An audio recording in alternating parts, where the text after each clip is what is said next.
This is a Pontiac V8 electronic distributor. I'm going to show you how this gear is installed on these, because you can make a mistake. It's easily doable, and install this thing upside down, and that will cause your distributor never engaging the cam gear, and then you cannot start the car because you'll get no spark. The first thing you want to do is this yellow dimple here has to mark up with the rotor contact point directly. That's the first thing. And then of course you want to install this gear facing the distributor body. Unfortunately, when GM designed this, there's the roll pin that secures it. It's easily possible to install this incorrectly if you don't pay attention to it.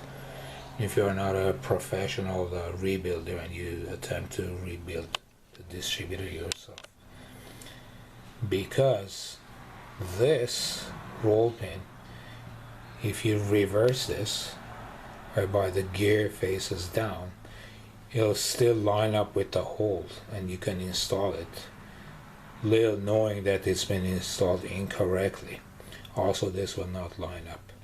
So the first clue is always make sure this dimple lines up with the rotor's contact point with the cap. That'll be the first clue. If you don't do that and you fail, you can also have problems. So you can misinstall this two ways. This you can turn 180 degrees and you can still install it while this does not line up with the rotor's contact tip. That's another mistake. So there are two ways that you can go wrong with these distributors.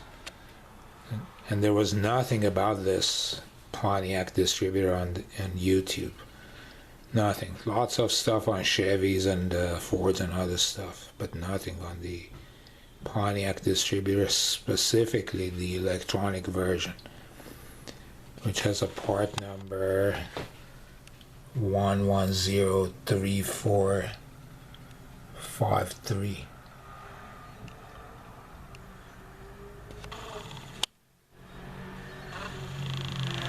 Anyway, be cautious of this when you're rebuilding a Pontiac distributor, electronic or otherwise. But this is an electronic distributor.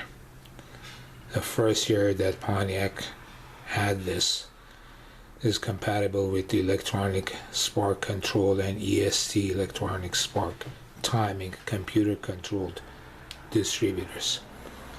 The first year GM introduced these. So there's very little knowledge about these, especially 1981 was the last year that Pontiac made a V8 of their own. So it's a 1 year only item, really, product. Hope this helps.